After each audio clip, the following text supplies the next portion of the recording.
এই যে 17 তারিখে যে জামাই ষষ্ঠী আসছে, যাদের জামাই আছে ধুমধাম করে তো খাওয়া দাওয়া হবে, যাদের নেই তারাও জামাই ষষ্ঠী করবে। কাকে জানো? আমার এই ভগবান।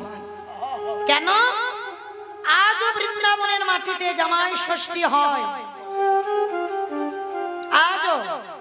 কারণ সেখানে বাবা কয়েকটা তিথি খুব মূল্যবান, যেমন দোল পূর্ণিমা, রাস পূর্ণিমা, ঝুলন পূর্ণিমা, এই কয়েকটা তিথি কয়েকটা ব্রত খুব মূল্যবান।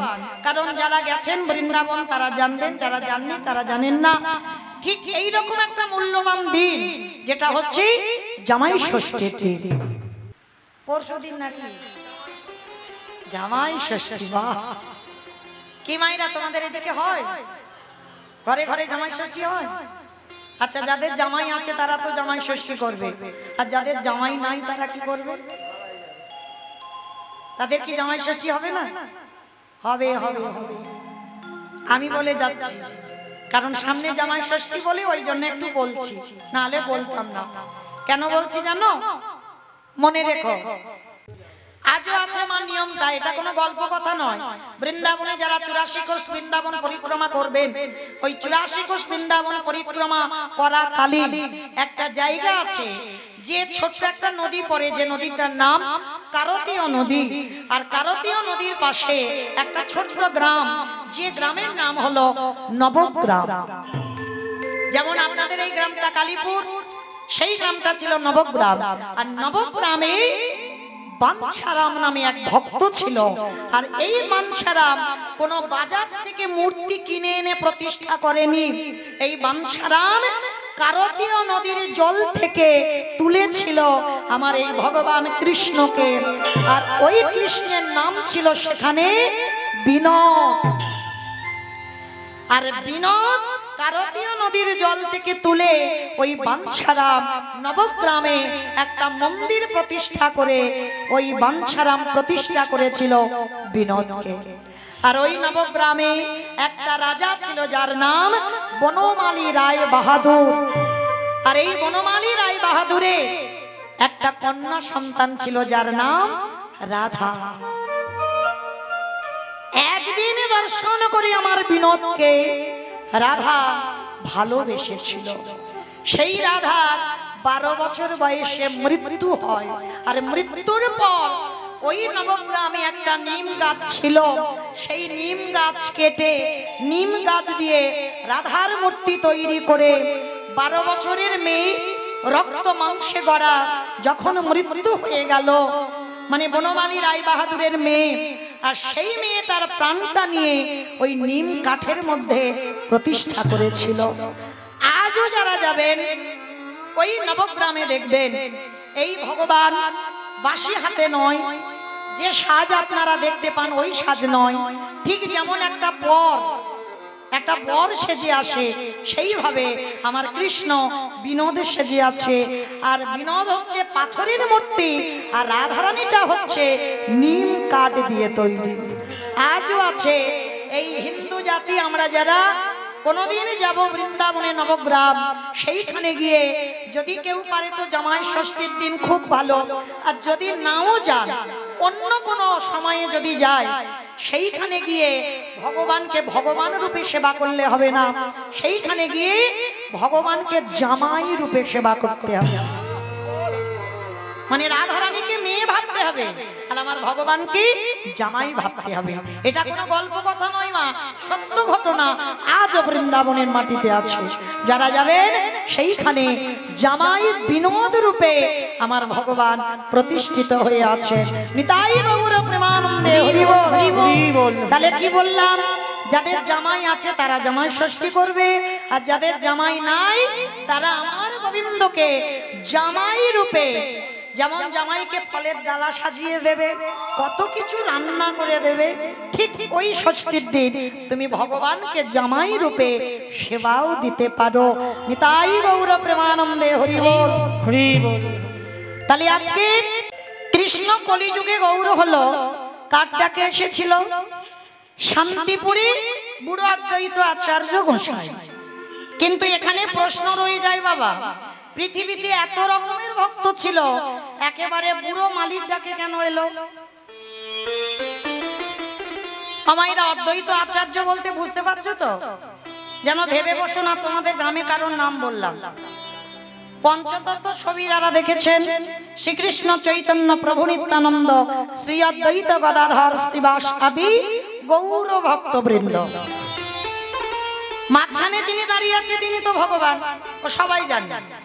আর ওই ভগবানে ডান দিকে দেখবে একটা বয়স্ক লোক দাঁড়িয়ে আছে, মানে চুল গোপগুলো বাবা পেকে সব সাদা। ইনি হলেন পুরো অদ্বৈত আচার্য গোসাই, আমার মহাপ্রভুর থেকে 52 বছরের বড়। আর এই যে বুড়ো লোকটা, এনারই ডাকে কিন্তু কৃষ্ণ নদিয়ায় গৌর হলো। কেন? ভক্তের কি অভাব ছিল বাবা? একেবারে বুড়োর ডাকে আসতে হলো কেন? তার একটা কারণ আছে। কারণটা কি জানো? আগে আগে জানতে হবে ওই বুড়ো লোকটা কে। ওই বুড়ো লোকটা কে আগে জানতে হবে, যার একটা নাম হচ্ছে মৃত্যুঞ্জয়। আমাইরা মৃত্যুঞ্জয় কোন ঠাকুরকে বলে গো? কালী ঠাকুরকে। কালী ঠাকুরকে নাকি মৃত্যুঞ্জয় বলে? মানে খিচুড়ি স্কুলেও যাই। শিব ঠাকুর, শিব ঠাকুরের একটা নাম হচ্ছে মৃত্যুঞ্জয়। কেন মৃত্যু আসতে কি হলো?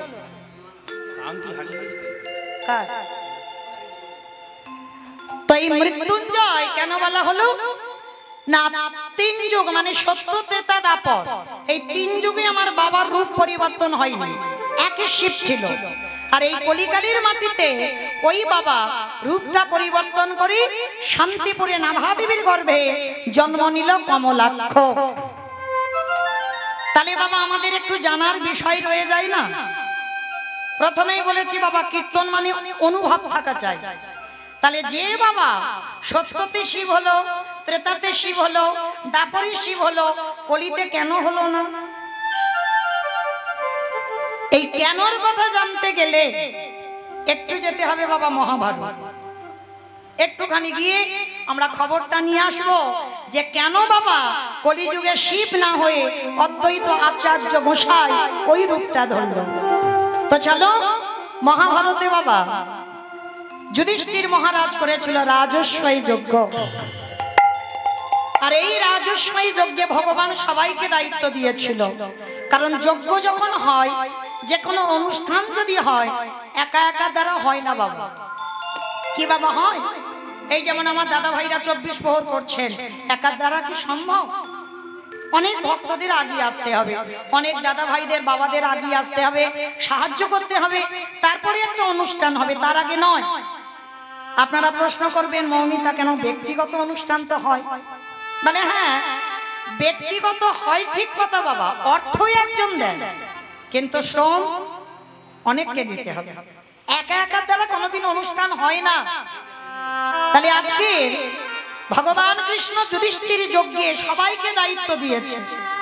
আর যুধিষ্ঠির মহারাজ বলেছিল, কৃষ্ণ তুমি তো সবাইকে দায়িত্ব দিচ্ছ, তুমি নিজে কোনো কাজ করবে না? ভগবান আমার একটু মুচকি হেসে বলছে, দাদা আমি তো সবাইকে একটা করে কাজ দিয়েছি।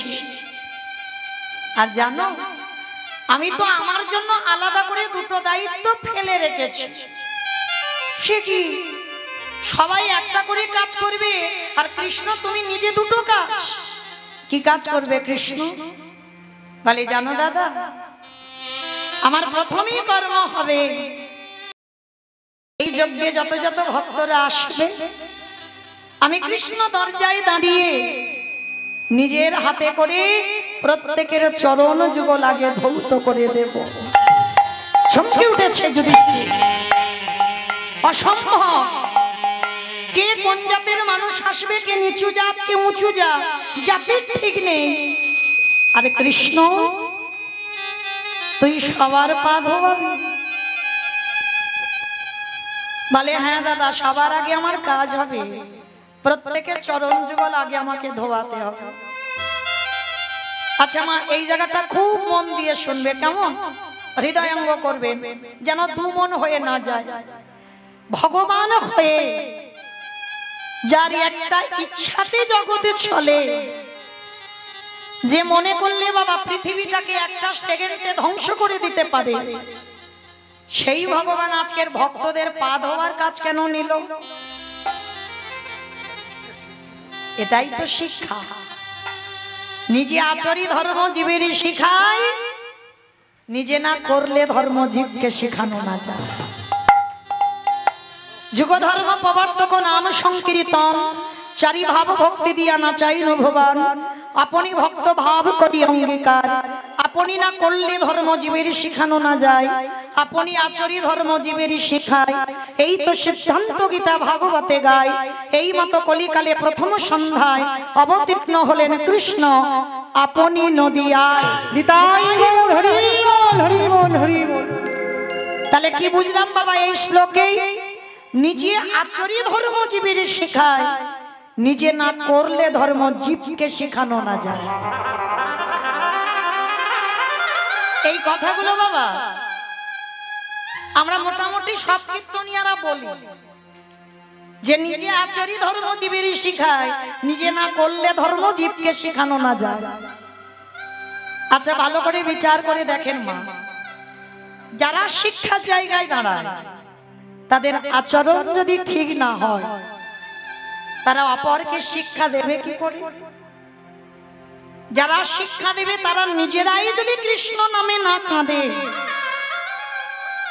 তার কথা শুনে অপর কৃষ্ণ নামে কাঁদবে বলে মনে হয়? যারা শিক্ষার জায়গায় দাঁড়ায় তারা যদি সাধুগুরু বৈষ্ণব পিতামাতাকে সম্মান না করে, তাহলে তাদের কথা শুনে কারো শিক্ষা হবে বলে মনে হয়? তাহলে আগে মনে রাখতে হবে বাবা। কি হলো, কমে গেল কেন সামনে? কেমন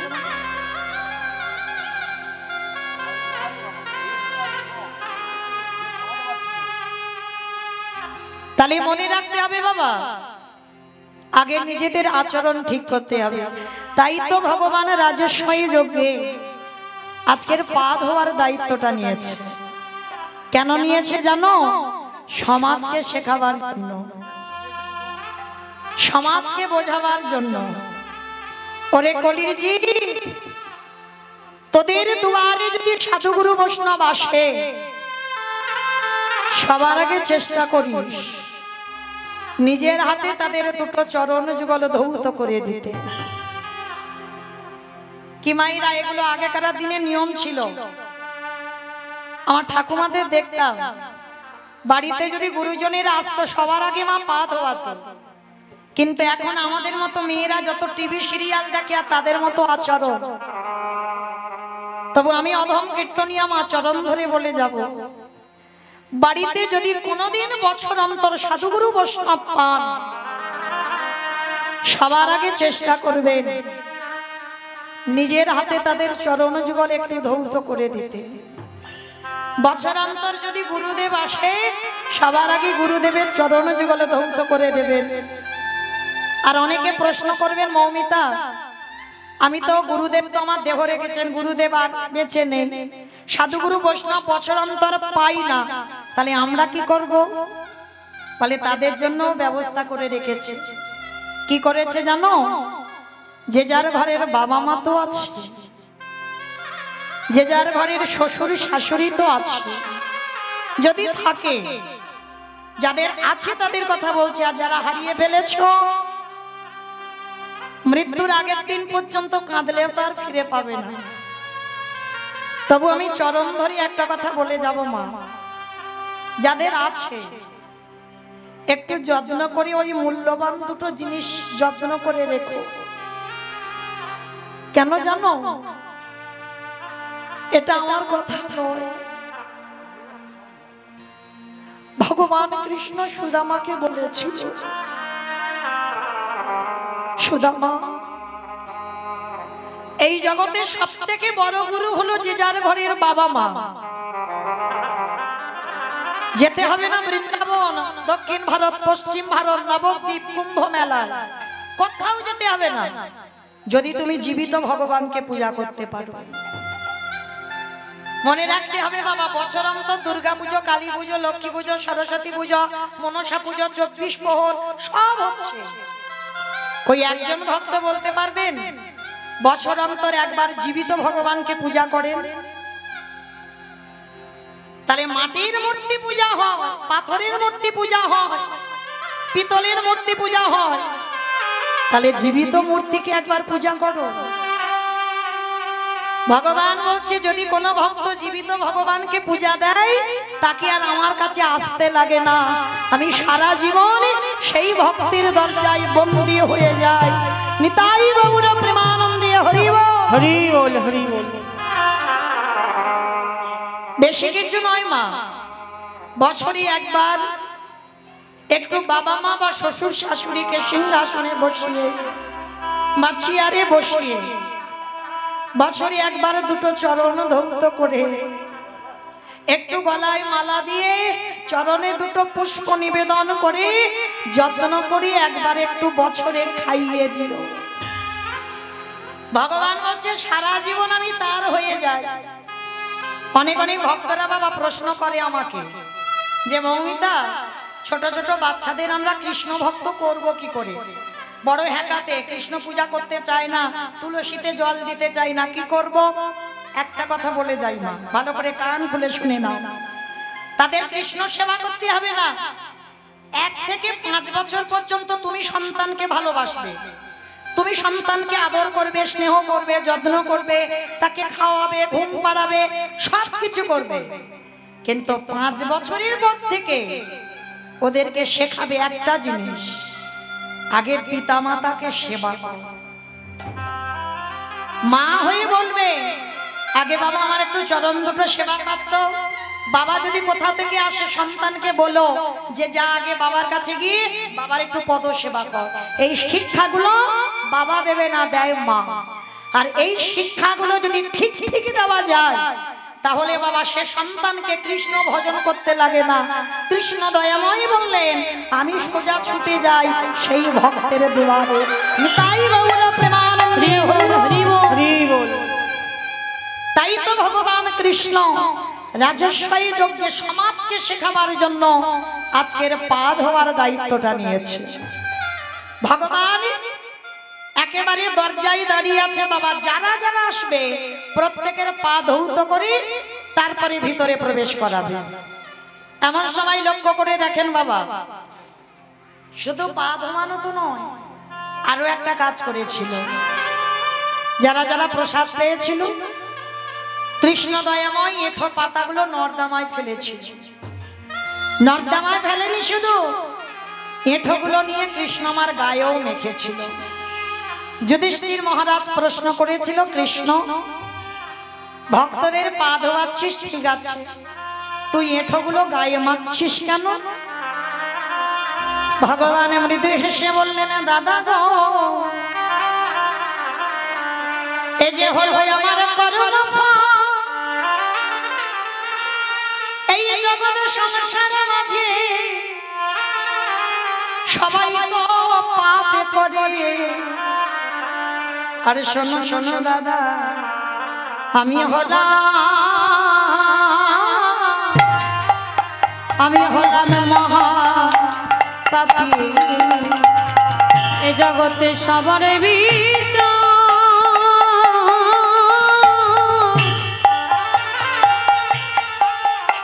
আমি সবার বিচার করি বটে, কিন্তু আমি হলাম মহাপাপী। যুধিষ্ঠির মহারাজ বলল, কৃষ্ণ তুই নিজেকে পাপী বলছিস কেন? বলে পাপী বলছি কি এমনি এমনি, আমি তো পাপ করেই বসে আছি। যুধিষ্ঠির মহারাজ বলছে, কৃষ্ণ তুই কি এমন পাপ করেছিস? বলে শোনো, পাপটা তো আমি এই যুগে করিনি, পাপটা করেছিলাম ত্রেতা যুগে রঘুপতি রামচন্দ্রের অবতার। ভগবান কৃষ্ণ রামচন্দ্র হয়ে নিজের হাতে বাবা রাবণ রাজাকে হত্যা করেছিল অকাল বোধন দুর্গা পূজা করে। আর যখনই রাবণকে বধ করলো, রাবণকে বধ করে মাথা থেকে পায়ের নখ পর্যন্ত রামের পাপই হয়ে গেল। আর সেই পাপ ধুচ্ছে কবে? যুধিষ্ঠির রাজস্বয় যজ্ঞে কৃষ্ণ অবতার। অগ্নিদেব, পবনদেব, বরুণদেব, ইন্দ্র, ইন্দ্রাণী, ব্রহ্মা, সাবিত্রী সব পরপর দাঁড়িয়ে আছে। আর কৃষ্ণ পা ধোয় আর যজ্ঞের ভিতরে প্রবেশ করে। এমন সময় জগৎ জননী মা দুর্গা আমার বাবা ভোলানাথকে ডাকছে, প্রাণনাথ, প্রাণনাথ, চলো এবার কৃষ্ণ আমাদের পা দুটো ধোয়াবে, চলো এবার আমরা পা দুটো ধৌত করে নিই। বাবা ভোলানাথ হাসছে আর বলছে, পার্বতী তোমার মাথা ঠিক আছে তো? ভগবান পা ধোয়াবে আর আমার পা দুটো বাড়িয়ে দেব? শোনো, তোমার যদি ইচ্ছে করে তো তুমি লাইনে দাঁড়াও। তা পার্বতীকে লাইনে দাঁড় করিয়ে বাবা ভোলানাথ লাইন থেকে বেলাইনে চলে গেছে আড়ালে। আর আড়ালে গিয়ে কৃষ্ণের চোখে ধুলো দেবে বলে বাবা ভোলানাথ কি করেছে জানো? দুম করে একটা কুকুর হয়ে গেছে। আর কুকুর হয়ে মনে মনে ভাবছে যে কৃষ্ণের চোখে ধুলো দিয়ে যজ্ঞের ভিতরে ঢুকবো। আর ভগবান মনে মনে করছে, দাঁড়াও বেটা, তোমার ব্যবস্থা আমি করব। আমার চোখে ধুলো দেওয়া কি বাবা সম্ভব? এই যে আমি দাঁড়িয়ে আছি হরিবাসরে উঁচু জায়গায়, মানে মোটামুটি সবাইকে দেখতে পাচ্ছি, কিন্তু আমার চোখে ধুলো দেওয়া যায়। কিন্তু যে ছেলেটা মন্দিরে বাঁশিটা বাজাচ্ছে, কে কীর্তন শুনছে, কে গল্প করছে, আবার কে বসে বসে আমি দেখতে পাচ্ছি না, কিন্তু ওই ছেলেটার চোখে কি ধুলো দেওয়া যাবে? যাবে না তো।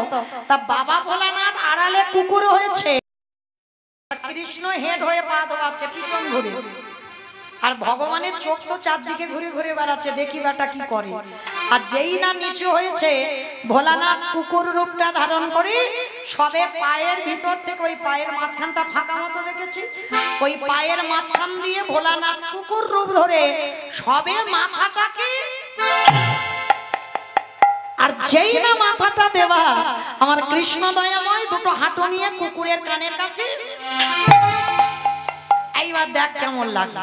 আর যেই না কানের কাছে চেপে দিয়েছে, এবার কুকুর কি করবে? কেউ কেউ করবে না, বারবার বলছে কৃষ্ণ ছেড়ে দে, কৃষ্ণ ছেড়ে দে, কৃষ্ণ ছেড়ে দে।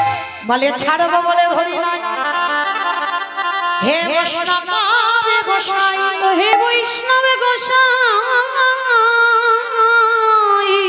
তোমার মতো বৈষ্ণবের দুটো পা ধোয়ালে বোধহয় কম হতো, তাই তো কৃপা করি আমার জন্য আরো এক্সট্রা দুটো জুড়ে দিয়েছো। বুঝেছো? শিব ঠাকুরের কটা পা? দুটো পা। আর কুকুরের চারটে পা। ভগবান বলছে, হে বৈষ্ণব, রাবণকে মেরে যে রাম হয়ে পাপ করেছিলাম, তোমার মতো বৈষ্ণবের দুটো পা ধোয়ালে কম হতো, ওই জন্য তো তুমি আমার জন্য আরো এক্সট্রা দুটো করেছো। এবারে দাও দাও চরণ তুমি বাজাইয়ে বলে বৈষ্ণব গোসাই,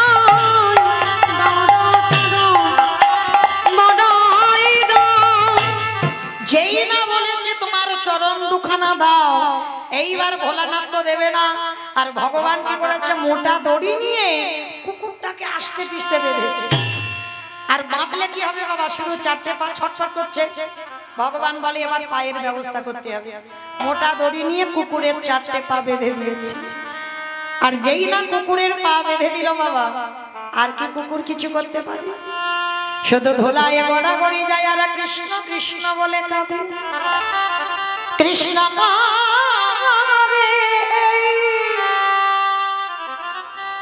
ওরে পারিস যদি আমায় ক্ষমা করিস। সে কি ক্ষমা চাইছো কেন? বলে দেখো কৃষ্ণ, আমি বড় অপরাধ করেছি। বলে চুপ, যারে ধরি তারে ছাড়ি না, আরে যারে ছাড়িয়ে জীবনে তারে ধরি না। তবে তুমি যখন এসেছো, তোমারে তো আজ ছাড়বো না। সবার পা ঘটিতে করে জল দিয়ে ধোয়াচ্ছে। আর বৈষ্ণবের বেলা কি করেছে জানো? খালে বিলি নদী নালা পুকুরে ঘাটের জলে নয়। তাহলে কোন জল দিল? কুকুরের পায়ে। আজ চোখের জল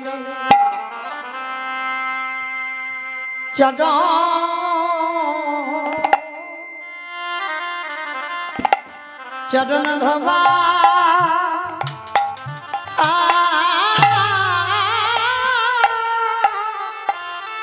ধোবা পিছে হে বৈষ্ণবী কৃপা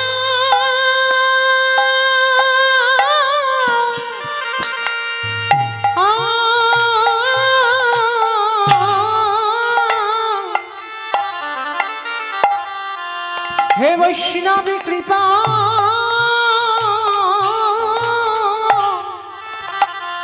কৃপা করো বলে আজ চোখের জলে চড়ো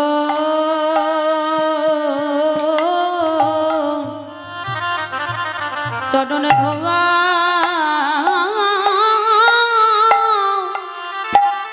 ধোয়াইছে কৃষ্ণ এটা তুই কি করলি? তোর মতো ভগবানের চোখের জল আমার মতো কুকুরের পাই। আমি কথা দিলাম কৃষ্ণ, আগত কলিযুগে আমি আর শিব হব না। এই নদী আর মাটিতে যেদিন যাব, ওই নদী আর মাটিতে গিয়ে আমি প্রতিজ্ঞা করব আমি হব অদ্বৈত আচার্য গোসাই। আরে তুই আমার কৃষ্ণ নয়, তুই হবি নদী, তুই হবি নদিয়া নিমাই চা। আমি 12 মাসে তুলসী ভাষায় তোকে ডাকবো। আর আমার চোখে যখন নদী আয় তুই নামবি, আমি শান্তিপুর থেকে নদী আয় তোর সঙ্গে দেখা করতে যাব। তুই আর আমি যখন দুজনে মুখোমুখি হব, আজ যেমন তোর চোখের জল কুকুরের পায়ে পড়লো, এই পুকুরে যেদিন নদী আয় যাবে, তুই যেদিন গৌর হবি, আমি যেদিন অদ্বৈত হব। ওরে এমনি করেছ ভবাইব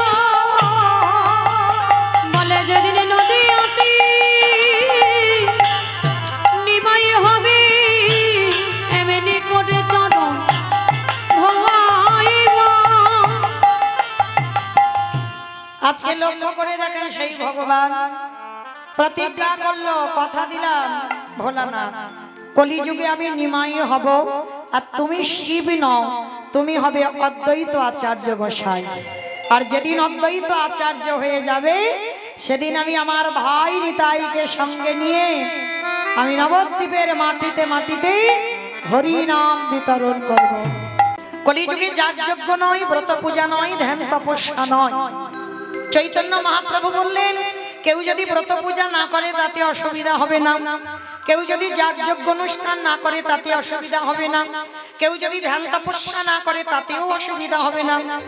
কিন্তু কলির মানুষকে একটাই পদ অবলম্বন করতে হবে, সেটা কি? হরির নাম হরির নাম হরির নাম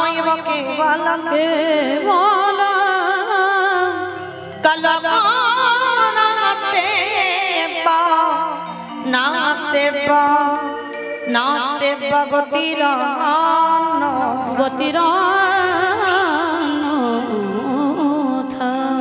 কলির মানুষের হরিনাম ছাড়া কোনো গতি নাই, কোনো গতি নাই, কোনো গতি নাই। আপনারা প্রশ্ন করবেন, মৌমিতা ও সব কীর্তনিয়ারা 24 পরে আসে আর ওই একটা কথা বলে হরিনাম শোনো, হরিনাম গাও, একাদশী করো, ভগবানের চরণে তুলসী দাও, তুলসী গাছে জল দাও, ও ছাড়া কলির মানুষের কোনো গতি নাই। কিন্তু মায়েরা কীর্তনিয়ারা বলবে, আর আপনারা শুধু কানে শুনে বাড়িতে চলে যাবেন, হবে না বাবা।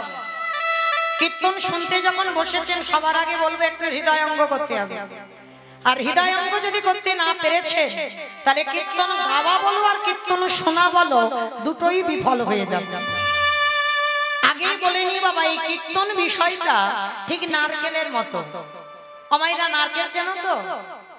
আরে তা চিনবো না? গ্রামাঞ্চলের মানুষ অবশ্যই চেনে। তো এই যে নারকেল যারা যারা দেখেছেন বাবা, নারকেলের বাইরে একটা খোসা থাকে, কি মাইরা থাকে, তো খোসাটা ছাড়ালে কি নারকেল পাবে? খোসাটা যত নরম বাবা, তার ভিতরে গেলে আরো বেশি শক্ত।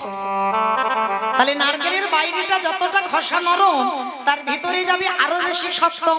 সেই শক্ত জিনিসটাকে ভাঙতে হবে।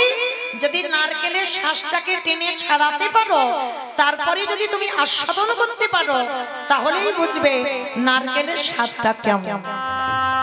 ঠিক তদ্রূপ কীর্তন বিষয়টা ওই রকম। শুধু মা একটা কাহিনী হয়ে যাবে, গল্প বলবো আর চলে যাব, শুনে না। অজানা জিনিসকে জানতে হবে, একটু অনুভব করতে হবে। এই যে কীর্তনিয়ারা বলে যাচ্ছে বাবা হরিনাম ছাড়া গতি নাই, সত্যি কি গতি আছে? যে যত বড় ধনী হও না কেন, যার যত টাকা থাকুক না কেন, যার যত অর্থ থাকুক না কেন, কেউ যদি সারা জীবনে দিল্লি বোম্বে কাটা, তবু মা মনে রাখতে হবে শেষের দিনে তোমার আপনেরা কেউ নয়। যাদের আগলে তুমি বসে আছো, তুমি যাদের জন্য কৃষ্ণ ভজন করতে পারছো না, সারা দিন ধরে শুধু ছেলে আমার, মেয়ে আমার, জায়গায় আমার, জমি আমার, বিষয় আমার, সব আমার আমার আমার। কিন্তু মনে রেখো ভাই, বাঁশি যদি বেজে যায়, পড়ে থাকবে সরকারি খামার। এসেছো একা, তুমি যাবে একা। যেদিন এসেছিলে মা, সেদিন সাথে তোমার কেউ ছিল না। ছিল না শুধু নয়, পরনে একটা সুতো তুমি আনোনি। আর যেদিন ভব ছেড়ে চলে যাবে, সেদিনও তুমি পরনে একটা সুতোও নেবে না। তাহলে এসেছো খালি হাতে, যেতে হবেই তোমায় খালি হাতে। হরি বল। মায়ের একটু উলুধ্বনি দেন, মালা চমচমটা হয়ে যায়, একটু উলুধ্বনি। তাহলে বাবা যতই আমার আমার করি না কেন, সকাল থেকে রাত্রিতে ঘুমাতে যাওয়া পর্যন্ত সব আমার।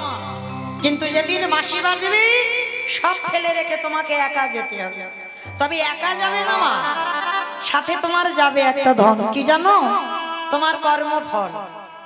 কতদিন তুমি হরিবাসরে বসেছ, কতদিন তুমি সাধু সঙ্গ করেছ, কতদিন তুমি গুরুদেবের চরণ আশ্রয় করেছ, কতদিন তুমি মহৎ কাজে যুক্ত আছো, কতদিন তুমি ধর্মটাকে আঁকড়ে ধরেছ, কতদিন তুমি সাধুগুরু বৈষ্ণবদের সম্মান করেছ। এই ভালো ভালো কর্মগুলো তোমার সাথে যাবে। তবে মা, আমি মৌমিতা একটা গ্যারান্টি দিতে পারবো, ওটা যাবে তোমার সঙ্গে। সেটা কে জানো? জানি না তোমাদের এই গ্রামে নিয়ম আছে কিনা, তবে আমার ডায়মন্ড হারবার এলাকায় নিয়ম আছে। মানুষ মরে গেলে কিছু দাও বা না দাও, দুটো জিনিস ভাড়া করতে হবে বাবা। এক হলো খোল, আর এক হলো করতা। আর মরা দেহটা যখন বের করবে, পিছনে খোল করতালটা বাজাবে, বলো হরি হরি বল, বলো হরি। হরি বল। কি মাইরা তোমাদের গ্রামে নিয়ম আছে? এখানেও আছে? বেশ, তাহলে একটু বুঝতে সুবিধা হয়, কারণ বাবা সব জেলার নিয়ম তো এক নয়, ওই জন্য জিজ্ঞেস করলাম। তো এই যে ভালো করে বিচার করে দেখেন, অনুভব করে দেখেন, যেদিন আমাদের দেহটা বেরিয়ে যাচ্ছে, সেদিন বাবা পিছনে খোল করতাল বাজিয়ে বাজিয়ে যেতে হচ্ছে। তাহলে দেখবেন জগৎ সংসারে দুর্গা পূজা, কালী পুজো, লক্ষ্মী পুজো, শীতলা পূজা, মনসা পূজা, যে কোনো পূজা হবে, যেদিন বিসর্জন হবে, সেদিন বাবা বড় বড় ডিজে বক্স বাজবে। শুধু ডিজে বক্স নয় বাবা, এমন ধুমধাড়াক্কা নাচানাচি হয় যেন বাবা হার্ট এক্ষুনি ব্লক হয়ে গেল। কি মাইরা তোমাদের এখানে হয় বিসর্জনের দিন ডিজে বাজনা বাজে? ডিজে হয়? এখানেও হয়? আমি ভাবি বোধহয় আমার এলাকায় হয়। হরি বল। তাহলে বিচার করে দেখেন মা, এইগুলো অনুভব, চেতনা, এগুলো জ্ঞান। তাহলে সে দুর্গা পূজা হোক, আর মনসা পূজা হোক, আর কালী পুজো হোক, যে কোনো পূজা, সেটা তো মা। তাহলে মাকে যখন জলে ফেলতে যাচ্ছ, তুমি তখন ধুমধাড়াক্কা নাচানাচি করতে করতে যাচ্ছ, ডিজে বক্স বাজাতে বাজাতে যাচ্ছ। আর যেদিন আমার দেহটা বিসর্জন হবে, সেদিন কি লরিতে করে একটা ডিজে বাজালে হতো না? হাওয়ালে হতো। তাহলে হওয়াচ্ছি না কেন? এই জায়গায় আমার চৈতন্য মহাপ্রভু শিক্ষা দিলেন, ওরে কলিরিজি, ভালো করে পিছনে চেয়ে দেয়। যাত্রা, নাটক, ফাংশন, থিয়েটার যাই করিস না কেন, কিছু তোর সঙ্গে যাবে না। তাহলে সঙ্গে যাবে কে? তোর কর্মফল আর কি যাবে? এই হরি নামে যাবে। আমাদের পচা দেখো দেখো যা, যেদিন তুমি ভাবো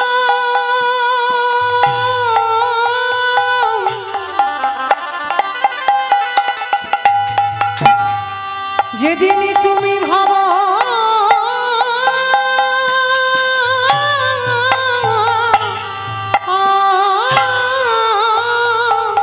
হরি বল হরি বল। যেদিন তুমি ভাবো ওই ভাব পড়ে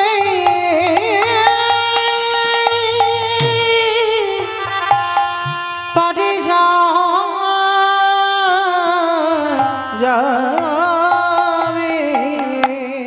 সেই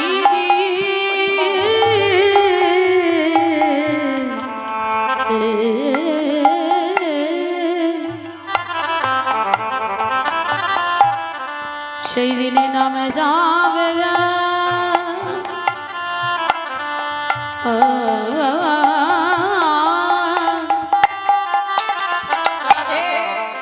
এই পচা দেহ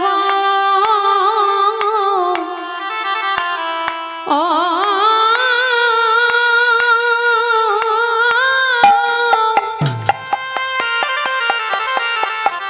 দেহ যাবে।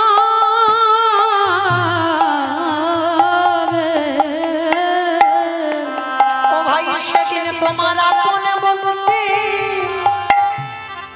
কেহ থাকবে না। যেদিন খাঁচা ছেড়ে প্রাণে পাখি চলে যাবে। ও ভাই আমাদের কারোর কৃষ্ণ ভজ হলো না কৃষ্ণ বলে বলি এইভাবে আমরা শুধু এলাম খেলাম ভব ছেড়ে চলে গেলাম। একেবারে কৃষ্ণ বলি কাঁদিলাম না গো। হে দয়াময় আমার মতো পাপী হরে কেহ না। বলে এই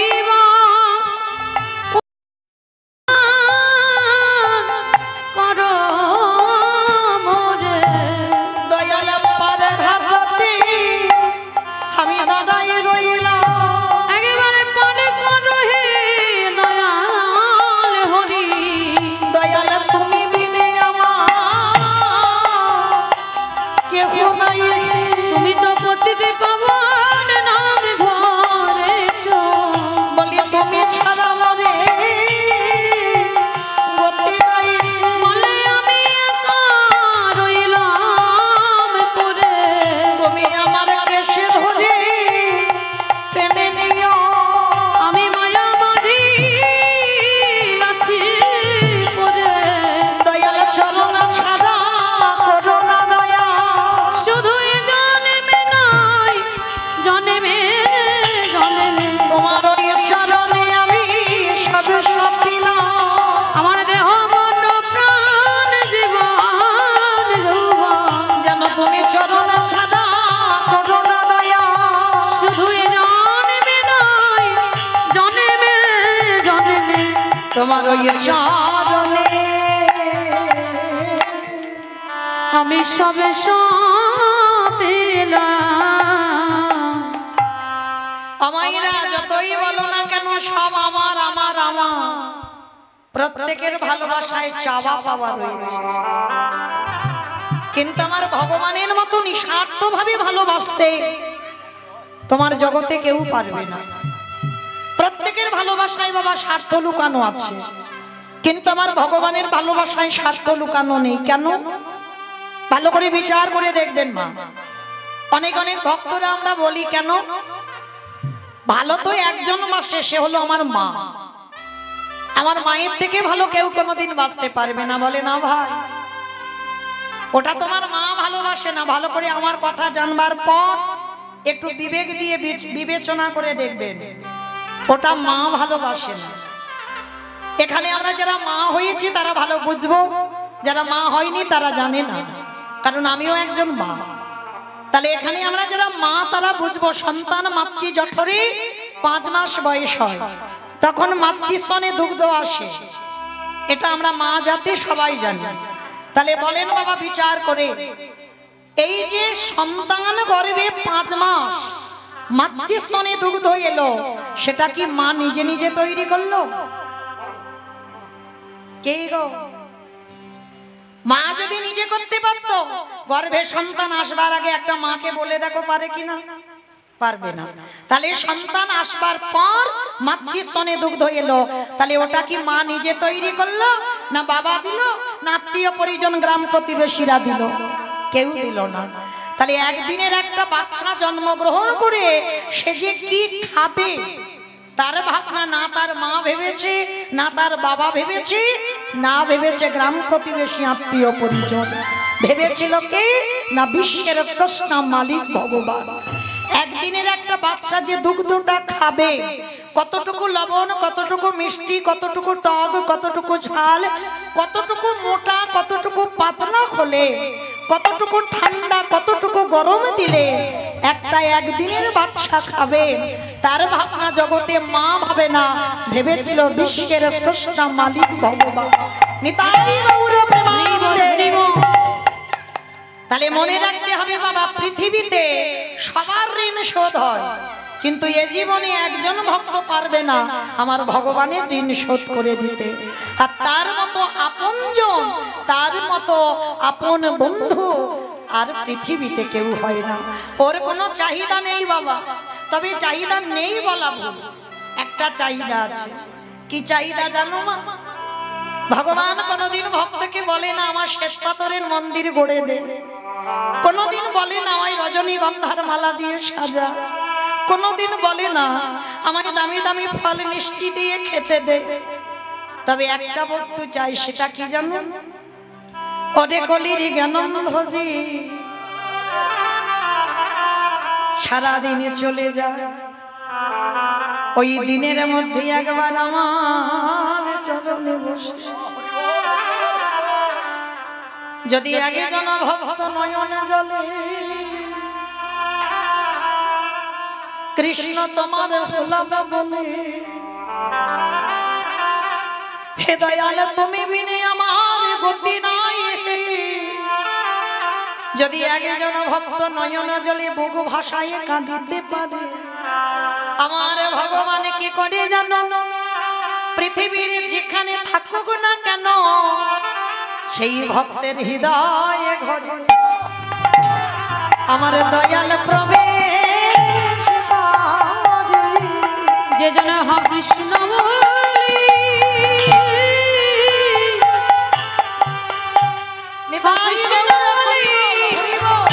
কাঁদিতে পারে, সেই ভক্তের হৃদয়ে ঘরে প্রবেশ করে।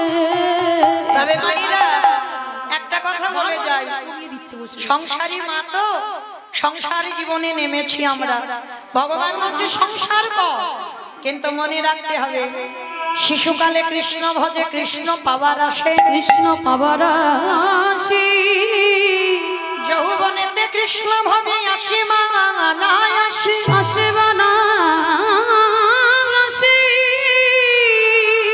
বৃদ্ধকালে কৃষ্ণ ভজে জমের তহদ আসে। এই যে কথাটা বাবা খুব গুরুত্বপূর্ণ কথা। কি বললাম? শিশুকালে কৃষ্ণ ভজে কৃষ্ণ পাওয়ার আসে, যৌবনেতে কৃষ্ণ ভজে আসে বা না আসে, বৃদ্ধকালে কৃষ্ণ ভজে জমের তর আসে। ভজন করতে হবে সকাল সকাল মা বাবা। আমার মহাজনেরা বলছেন হরি বল, কুড়ি ফুলে গোবিন্দ সেবা হয় না। কি মা, এটা কুড়ি ফুল তুলে গোবিন্দ সেবা হয়? যে ফুলটা কোনো ফোটেনি, গাছে কুড়ি হয়ে আছে, ওই ফুল কোনোদিন তুলে গোবিন্দ সেবায় লাগে না। আর কুড়ি ফুল সম, প্রথমে বলেছি বাবা কীর্তন নারকেল, ভিতরে যাবেন, কুড়ি ফুল সম এই দেহতত্ত্বে বলছে বাবা শিশুকাল। এই যে ছোট ছোট বাচ্চাদের নিয়ে বসবে হরিবাসরে, ওরা শুনছে, কিন্তু সেভাবে কি হৃদয়ঙ্গ করতে পারে বাবা? পারবে না। কেন পারবে না? কারণ আমরা তো সে ধ্রুবের মা হতে পারিনি, আর প্রহ্লাদের মা হতে পারিনি। কারণ সেই ধ্রুব মহারাজ, প্রহ্লাদ, এরা বাবা কুড়ি ফুলে গোবিন্দ সেবায় লেগেছিল। আর এখন কলিযুগে কুড়ি ফুল সেবায় লাগবে না, আর বাসি ফুল তো লাগেই না, সবাই জানি। বাসি ফুল সম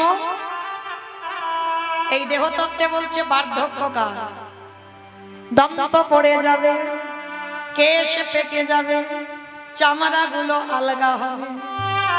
কি গো, স্নান করে ঠাকুর ঘরে আহ্নিক করতে বসবে, কখন ঢুলে ঢুলে পড়ে যাচ্ছে। জপের মালা নিয়ে জপ করছো, বারবার চোখ লেগে যাচ্ছে। এ ফুল সেবায় লাগবে না। হ্যাঁ, আবার এই রাত্রিবেলা আসবে তো সব খাওয়া দাওয়া করে আসবে, পাটা ছড়িয়ে দিয়ে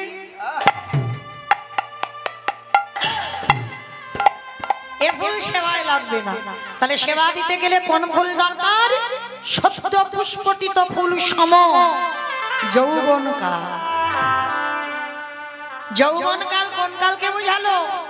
যেদিন তোমার এই রাত্রি জাগরণ থাকার অভ্যাস থাকবে, মানে 24 প্রহর যে কটা দিন কীর্তন হবে, অন্তত হরিবাসরে বসে আমি যেন না ঘুমাই।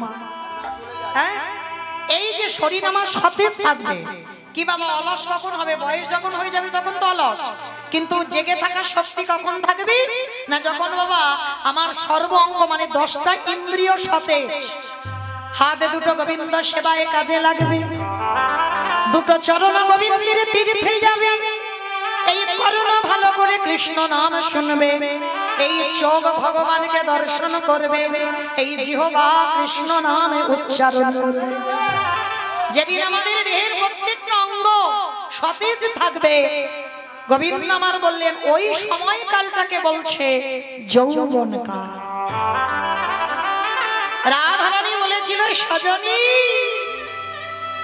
আমার গোবিন্দ ব্রজ ছেড়ে মথুরায় চলে গেল, যেদিন কোনদিন ব্রজ ধামে আবার ফিরবে, ললিতা রে সেদিন যদি আমার দেহে যৌবন না থাকে,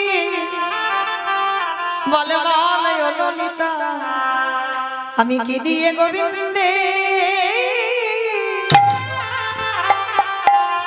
গোবিন্দের সেবা দিব?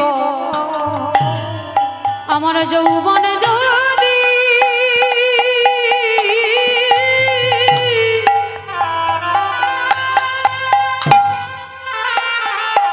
আমার যৌবন যদি ফুরায় যায়, ওরে লোলে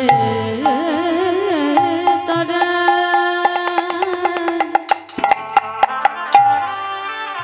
আমি কি দিয়ে গোবিন্দে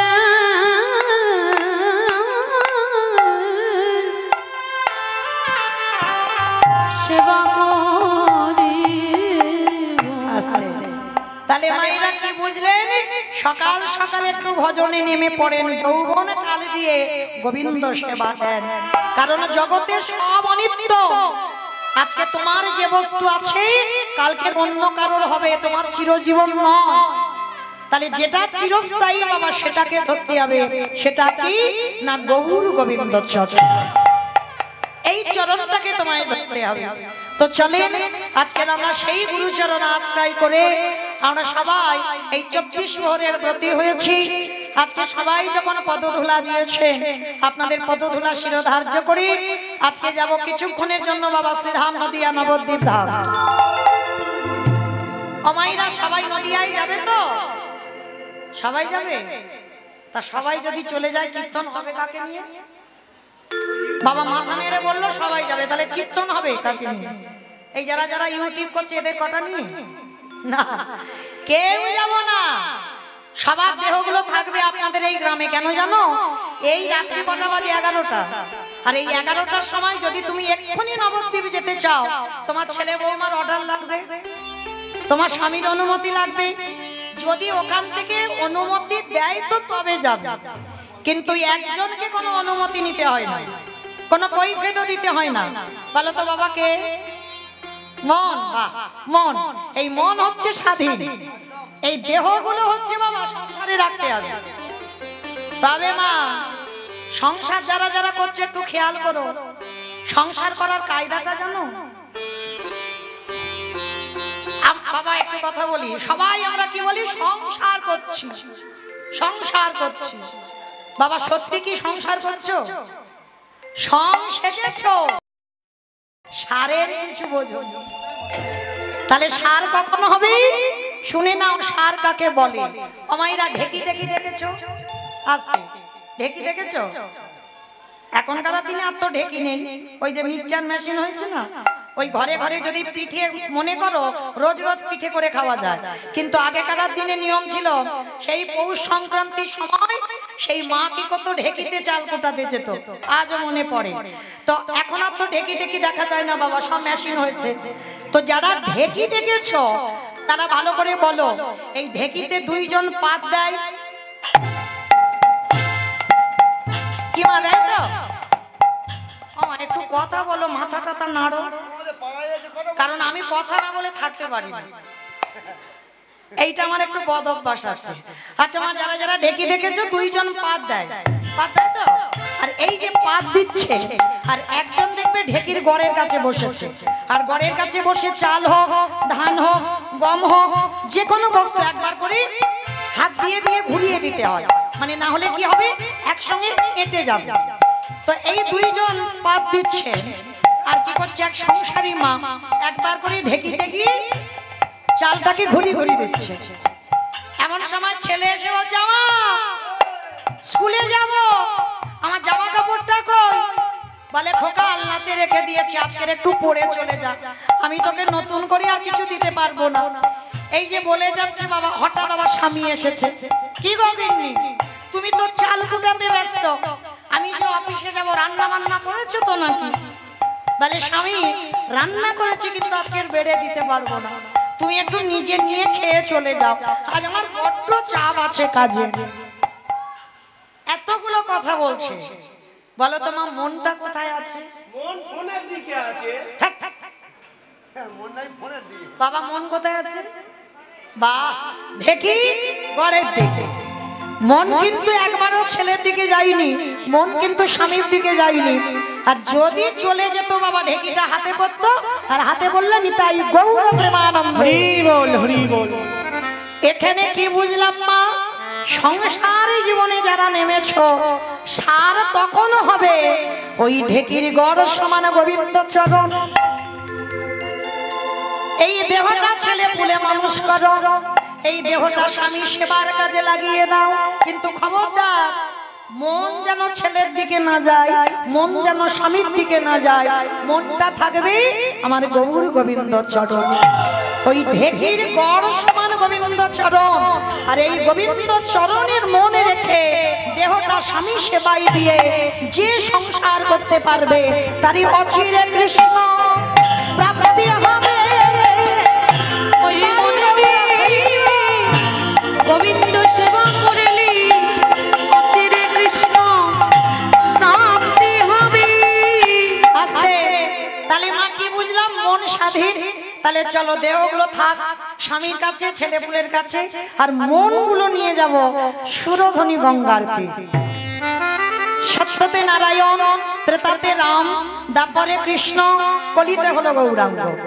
আর যে গৌর নদিয়ার মাটিতে যেদিন এলো, সেদিন নদিয়ার অবস্থাটা কেমন ছিল জানো? বৈষ্ণব মহাজনেরা বৈষ্ণব পদ লিখছে, আজ জয় জয় বলরাম,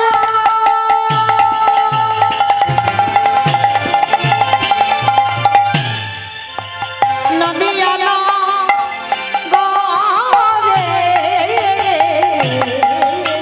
গরে জয় জয়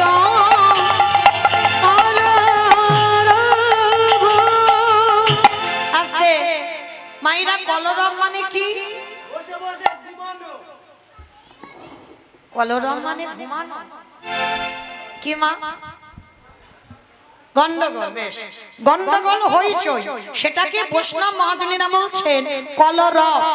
তা মহাপ্রভু যেদিন নদিয়া এলো সেদিন একটা গন্ডগোল হলো। আর আপনারা তো জানেন মা, যেখানে হয় হরিনাম সেটাই নবদ্বীপ ধাম, যেখানে হয় হরিনাম সংকীর্তন সেটাই হয় মধুর মধুর বৃন্দাবন। তাহলে এটা নবদ্বীপ, এটা বৃন্দাবন। তাহলে ও মা, এখানে কই গন্ডগোল হচ্ছে না তো?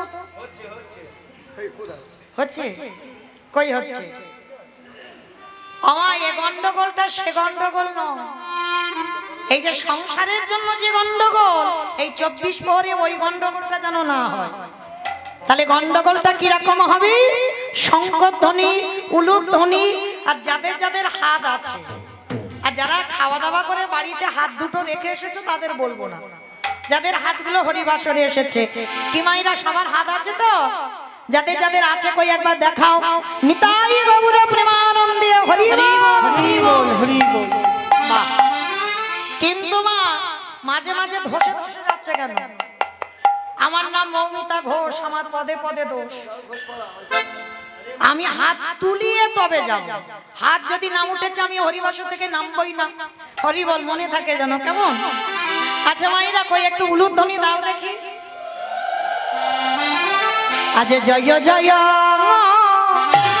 কলরব আমার গোনারি গুনা গুনা গুনা গোনারি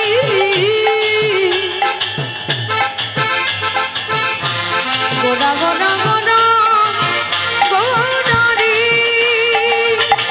গোনা গোনারি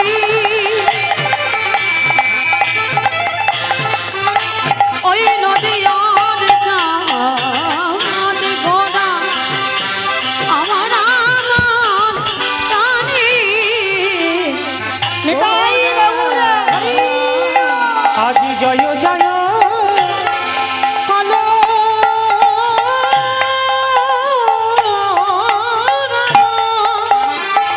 এই নদিয়া নগরে অগজনমল খিবে গোটা সচির উদরে। অবজন বলা হে গোনা সতীর উদরে ওই না জনমল ভিবে সচির উদরে আমার নদিয়াতে প্রভু উদয় হলো। ওই নদিয়াতে গৌরোদয় হলো ওই না রাধা প্রেমে আস্বাদিকে, ওই নদিয়াতে উদয় হলো ওই না কলির জীবে উদ্ধারিতে, ওই নদিয়াতে উদয় হলো বলি কৃষ্ণ প্রেমে প্রচারিতে, ওই নদিয়াতে উদয় বলি হলো মানব জন্ম ধন্য করিতে। নদিয়াতে নদিয়াতে উদয় হলো নদিয়াতে উদয় হলো এবার জনমল ভিবে গৌরা সচির উদরে আস্তে। তাহলে নদিয়ার ভাগ্যাকাশে কৃষ্ণ গৌর হলো। ভালো করে শুনবেন মা, আর কোনো কথা ভাবনা নয়, শুধু আমি বলবো আর মন দিয়ে শুনবে। নিতাই যারে দেখে তারে বলে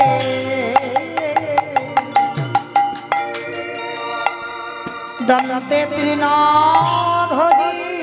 ধরিরি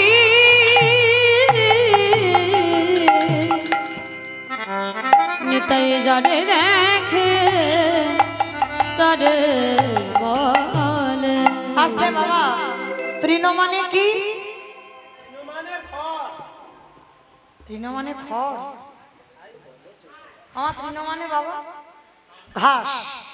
তৃণ মানে ঘাস। আচ্ছা বাবা, এগুলো তো আমরা গরু ছাগলকে দিই। আমার নিতাই চা দাঁতে ঘাস নিয়েছে কেন? এগুলো তো বানানো গান নয় বাবা, মহাজনী পদাবলী। তাহলে নিতাই যারে দেখে তারে বলে দন্তে তৃণ ধরি। তাহলে দাঁতে নিতাই ঘাস নিল কেন? মহাপ্রভুর আমলে এটা নিয়ম ছিল বাবা, গুরুজনদের সামনে কথা বলতে গেলে তোমাকে দাঁতে ঘাস নিতে হবে। আর দাঁতে ঘাস নিলে কি বুঝবি? যে কথাটা সত্যি বলছি বা কথাটা বিনতার সহিত বলছে। তাই নিতাই চাঁদ কি করছে, নিতাই যারে দেখে তারে বলে দন্তে তৃণ ধরি ধরিরি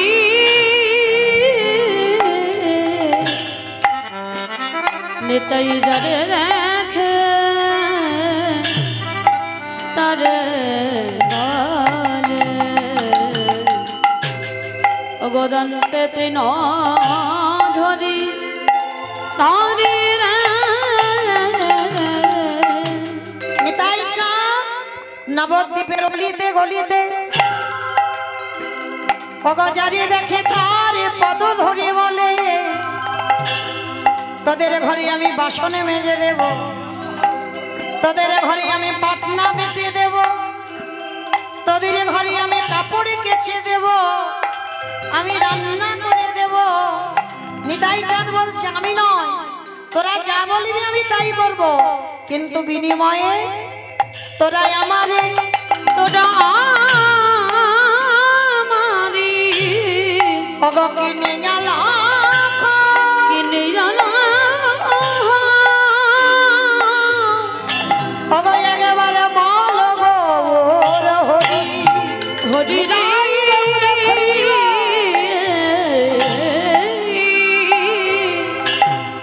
ওগো আমারি কিনে আনা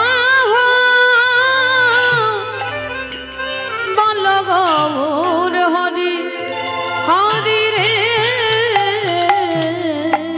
আস্তে আমাইরা এই গ্রামটার নাম জানো কি বলো? কালীপুর। কালীপুর বেশ। তো নিতাই চাঁদ আপনাদের এই কালীপুরে এসেছে, এসে কি করছে জানো? পাইকারি বলে পাইকারি বলি পাইকারি বলে পাইকারি ভালো করে বুঝবেন। আচ্ছা মা, যখন বাগান থেকে একসঙ্গে সবজি তুলে এক জায়গায় দিয়ে দেন মানে আড়তে দেন, তাকে আপনারা কি বলেন? সেল বলে সেল। সেল বলে। কি বলে বাবা? পাইকারি। বেশ, আমার ডায়মন্ড হারবারে বলা হয় পাইকারি, আপনারাও পাইকারি বলেন। তা নিতাই চাঁদ কালীপুরে এসে কি করছে? পাইকারি বলে পাইকারি মানে অন্য গ্রামে দিচ্ছে না, শুধু এই 24 প্রহরে দিচ্ছে পাইকারি। পাইকারি আর একটা মানে হচ্ছে, ভালো করে ভাবেন, পাইকারি পাইকারি বলি পাইকারি পাইকারি বলে পাইকারি পাইকারি মানে একসঙ্গে কালীপুরে দিচ্ছে, এটা পাইকারি দেওয়া। আর একটা নিতাই চাঁদ বলছে হরিনাম যে দেব পাইকারি পাইকারি মানে মানুষ পাচ্ছে না। শেষে বাবা নিতাই চাঁদ বিরক্ত হয়ে এক জায়গা ঢেলে দিয়েছে। কোথায় জানো? দোকানে। ওই দোকানি ওই দোকানে ওই দোকানি পানের দোকান, ফুলের দোকান, মুদিখানা দোকান, স্টেনারি দোকান। কোন দোকানে দিল মা? কালীপুরে ফুচকা দোকান।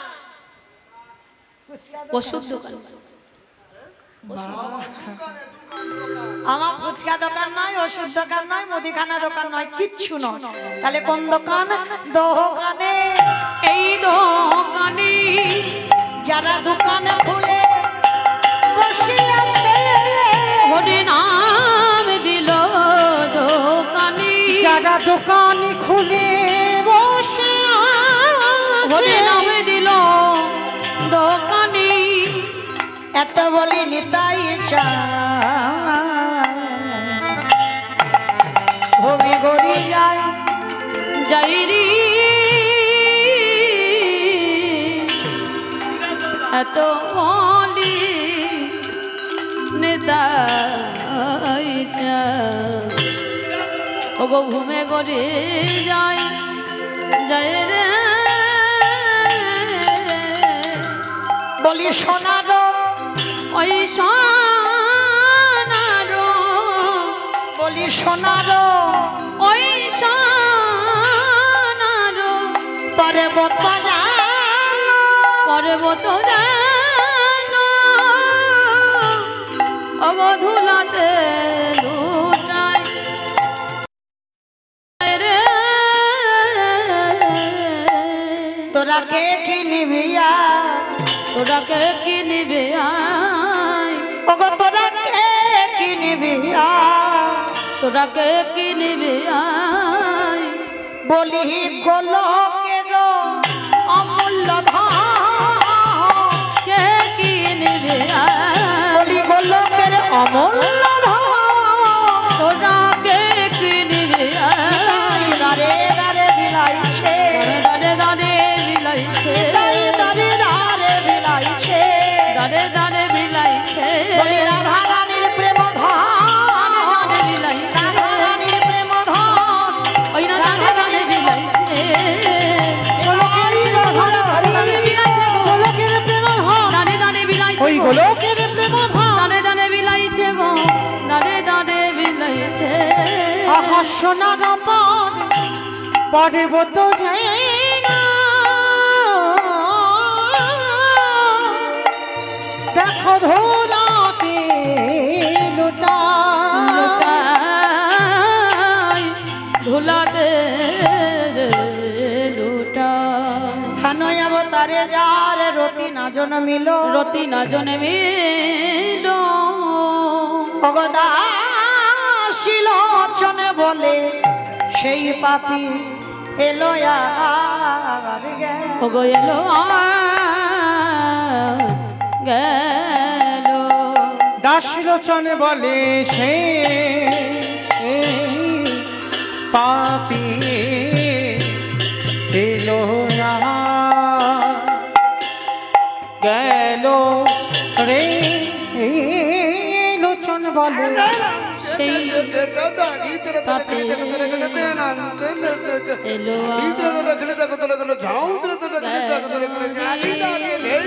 দাসলোচন বলে সে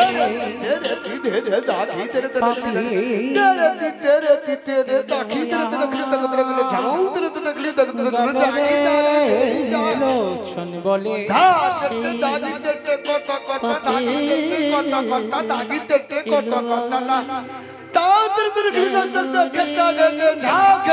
লোচন বলে সে পাপি এলো আর গেল রে লোচনে বলে সেই পাপি এলো গেল রে লোচন বলে সেই পাপি এলো আর গেল রে লোচনে বলে সেই পাপি এলো গেল রে দাস লোচনে বলে সেই পাপি জনিতাই চলুন এবার আমরা সবাই চলে যাব আজকের বিষয়। এতক্ষণ যখন সবাই নদিয়ায় ছিলাম একবার প্রেম সে দেখি বলেন গৌর সুন্দর কি নবদ্বীপের ধাম কি ধ্বনিটা হলো কি এটাও জয় বললাম ধ্বনিটা হলো কি এটাও জয় মানে ভক্ত ডুবে গেছে বুঝতে পারিনি আমি কি বললাম ধ্বনিটা হলো না একটু প্রেম সে ধ্বনি দাও এত জোরে ধ্বনি দাও কত দূর যাবে জানো পাণ্ডবেশ্বর চলে যাবে পাণ্ডবেশ্বর যাবে যাবে মা পাণ্ডবেশ্বর যাবে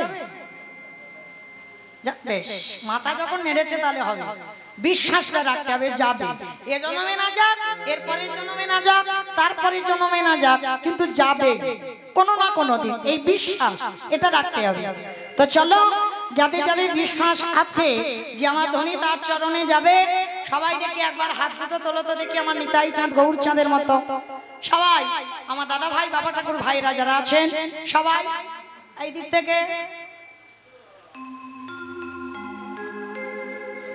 সবাই ও মা মাঝে মাঝে ধসে যাচ্ছে কেন সব তোলো দেখি সবাই একসঙ্গে এইদিকে বেশ বেশ সবাই ওই আমার দাদা ভাইরা সবাই দেখি হাত দুটো তোলেন একসঙ্গে বলবেন গৌর সুন্দরী কি নবদ্বীপের ধামে কি সচ্চিরি নন্দনে কি विष्णुप्रिया की निताई चाँद की भक्तवृंद की हरिवास धाम की साधु गुरु वैष्णव की अपन अपन गुरु चरण की कमिटी भाई सब की हरिनाम यज्ञ की महाप्रसाद की आज के आनंद की 24 मोहर की निताई गौर हरि আমার হাতটা একটু ব্যথা মতো করলো না কিন্তু একটা ব্যায়াম হয়ে গেল চলো এবার একটা ভজন গাইতে গাইতে আমরা যাব বিষয় তবে আমার ইচ্ছাতে নয় যারা আমাকে নিমন্ত্রিত করে এনেছেন তাদের ইচ্ছাতে ইচ্ছা তো তার আগে একটা ভজন গাইতে গাইতে যাওয়া হোক কি একটা ভজন হবে তো বেশ তবে আমি আর আমার সম্প্রদায় নয় আমরা সবাই যাচ্ছি কেমন আর আরেকটা কথা বলে নি এতক্ষণ যখন বসে আছো আর বেশিক্ষণ নয় যতক্ষণ আমি মহাভারতে থাকব কুরুক্ষেত্রের মাঠে থাকব আমা কেউ যেন চলে যেও না কেন জানো এই যুদ্ধ ভেঙে যদি চলে যাও তোমার ঘরের যুদ্ধ শুরু হবে তখন যেন বলো না মৌমিতা বললো বলে আমার সংসারে এত অশান্তি কারণ আমাকে গাইতে বলেছো গাইবো আর এই যুদ্ধ শেষ করতে হবে তারপরে যাবো কেমন কি মা মনে আছে তো যেটা বললাম তোমাদের স্বামী স্ত্রীর ঝগড়া লেগে যাবে তখন আমার দোষ চাপাবে না বসেছো যখন শেষ করে যুদ্ধ শেষ করে তবে যাবে কেমন চলো বাবা যদি বা যেত আর ভয়ে যাবে আমার বেশ একটু গুলুধ্বনি দাও দেখি মা রাখাল রাজা বলে দেবে কোথায় বৃন্দাবন স্বামী কুণ্ড রাধা কুণ্ড গিরি গোবর্ধন রাখাল রাজা বলি দিদি কোথায় বৃন্দাবন শ্যামে কুণ্ড রাধা কুণ্ড গিরি গোবর্ধন রাখাল রাজা বলে দেবে কোথায় বৃন্দাবন স্বামী কুণ্ড রাধা কুণ্ড গিরি গোবর্ধন রাখাল রাজা বলি দিদি কোথায় বৃন্দাবন শ্যামে কুণ্ড রাধা কুণ্ড গিরি গোবর্ধন ওই ভাগ্যবতী শ্রীজননী উজানে বয়ে যায় কেশি ঘাট এবং শিব আছে শ্যামলা ভাগ্যবতী যে যমুনা উজানে বয়ে যায় কেশি ঘাট এবং শিব আসে শ্যামরা আমি আর আমার সম্প্রদায় যাচ্ছি আর কেউ যাচ্ছি না সবাই যাবে সবাই যাবে যারা যারা যাবে আর একবার এই কান মুলে বলছি মা কালীর দিপি আর বলবো না আর একবারটা শেষ সবাই হাত দুটো আর একবার তোলো তো দেখি সবাই একসঙ্গে তালে তালে করো তালি কেমন ভাগ্যবতী শ্রীজননী উজানে বয়ে যায় কেশি ঘাট এবং শিব আছে শ্যামলা ভাগ্যবতী যে যমুনা উজানে বয়ে যায় কেশি ঘাট এবং শিব আছে শ্যামরা বাঁশুরি বাজাই রে তারা বাঁশুরি বাজাই বাঁশি শুনে রাধা রানী অভিশাপী যায় বাঁশরি বাজাই রে কালা বাঁশরি বাজাই বাঁশি শুনে অভিসারে যায় রাধে রাধে রাধে রাধে রাধে রাধে রাধে রাধে বৃন্দাবনে রাধে রাধে গোবর্ধনে রাধে রাধে ভুবনে রাধে রাধে কেউ বলে না রাধে রাধে টানে না রে মা কেন গো খাওয়া দাওয়া করে তো এসেছো তাহলে একটু রাধে রাধে বলবে না বলবে তো তো যারা যারা বলবে কই দেখি একবার কোথায় গেল বলো তো যারা ইউটিউব করছিল কারোর দেখতে পাচ্ছি না হরি বল। কই দেখি তোলো দেখি সবাই একবার হাত সবাই। জয় জয় রাধে রাধে রাধে রাধে রাধে রাধে রাধে রাধে বৃন্দাবন में রাধে রাধে गोवर्धन में রাধে রাধে निधोवन में রাধে রাধে ताल वन में রাধে রাধে कमल वन में রাধে রাধে ऊंचा गाँव में রাধে রাধে बरसाना में রাধে রাধে राधा कुंड में রাধे राधे श्याम कुंड में राधे राधे हरिद्वार में राधे राधे जस्य बोलो राधे राधे हिच्छ बोलो राधे राधे बाके बिहारी রাখালি রাজা বলে দে রে কোথায় বৃন্দাবন রাধা কুঞ্জ স্বামী কুঞ্জ গিরি গোবর্ধন রাধা কুণ্ড শ্যাম কুণ্ড গিরি গোবর্ধন ও রাধা কুঞ্জ শ্যামে কুঞ্জ গিরি গোবর্ধন प्रेम से बोलो राधा रानी की জয় জয়টা ঠিক হলো না। আচ্ছা মা, তোমাদের এই কালীপুরে শাশুড়ি বৌমাতে ঝগড়া টগড়া হয় না? হয় হয়, বেশ বলেছে হয়। আচ্ছা, শাশুড়ি বৌমাতে ঝগড়া হলে যে গলাটা বার হয় একটু বের করো তো দেখি। সবাই মিলে বলো রাধা রানী কি জয় বৃন্দাবনেশ্বরী কি জয় যমুনা মাইয়া কি জয় नंदगाम की জয় ऊंचा गामो की জয় वर्षा नामो की জয় भक्त वृंदो की জয় हरिवासर धाम की জয় साधु गुरु वैष्णव की জয় अपन अपन गुरु चरण की कमिटी भाई सब की জয় हरि नाम यज्ञ की জয় महाप्रसाद की জয় निताई गौर प्रेमानंद। হরি বল। চলুন আজকে আমরা সবাই পৌঁছে গেলাম বিষয়। এই বাঙালি মানুষদের দেখবেন 12 মাসে বাবা 13 পার্বণ। আমরা কথাই বলি না 12 মাসে 13টা ঠিক পার্বণ থেকে যায়। 13টা নয়, হিসেব করে দেখলে বাবা আরো বেশি। ওটা একটা আমরা বচন আমরা বলি, কিন্তু 13টার বেশি হয়। ঈশ্বর পরম কৃষ্ণ ঈশ্বর পরম কৃষ্ণ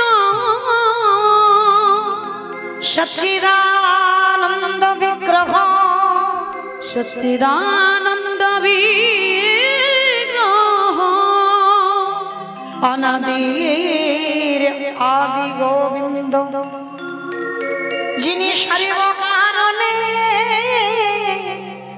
কারণ যিনি সর্বকারণে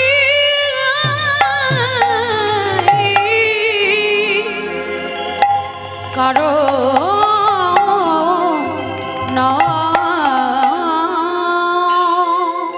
এই যে জীবের নিস্তার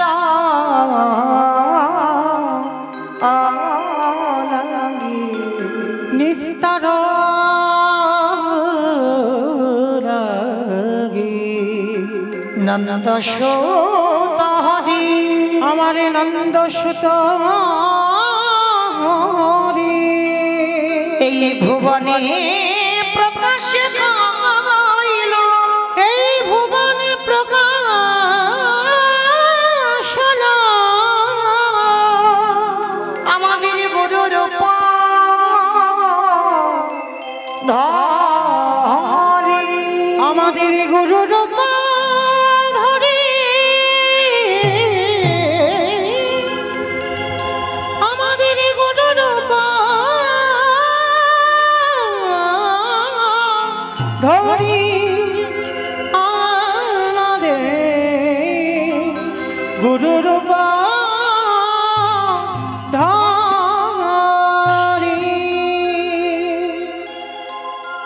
জানি তাই যারা রাধেশ্যাম, জয় জগন্নাথ, জয় মহাপ্রভু, হরে কৃষ্ণ। যারা রাধে জয় রাধেশ্যাম সমবেত শুধু কৃষ্ণ অনুরাগী গৌর অনুরাগী মাতৃমণ্ডলী পিতৃমণ্ডলী আহুত অনাহুত ভাগত এই গ্রামবাসী বৃন্দ, যারা আমার রাধা গোবিন্দের, যারা আমার গৌর নিতাই রাতুল চরণ আশ্রয় গ্রহণ করেছেন, তাহাদের সবাকার চরণে রইল আমার কোটি কোটি দণ্ডবত।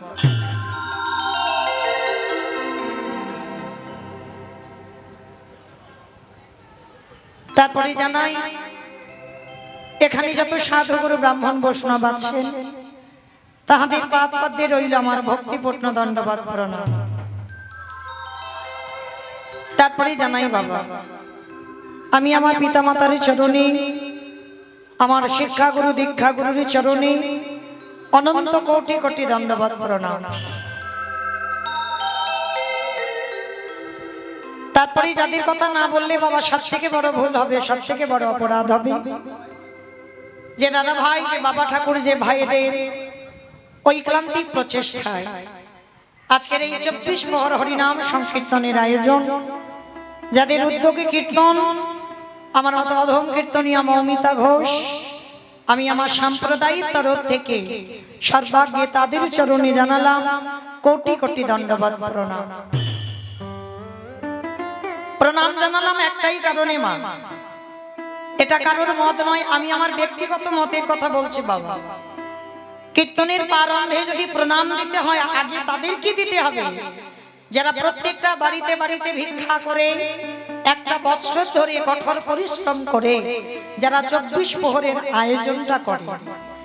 মনে রাখতে হবে বাবা, শুধু ব্যক্তিগত মঙ্গলের জন্য নয়, গোটা গ্রামের মঙ্গলের জন্য, গোটা সমাজের মঙ্গলের জন্য আজকের আমাদের এই 24 প্রহর। তো যারা 24 প্রহরের আয়োজন করেন, আমি আমার ব্যক্তিগত মতের কথা বলি বাবা, সর্বাগ্যে তাদের চরণে কীর্তন আসরে দাঁড়িয়ে প্রণাম দেওয়া উচিত। কেন না, তারা জেনেছে বা তারা বুঝেছে এটা কলিযুগ।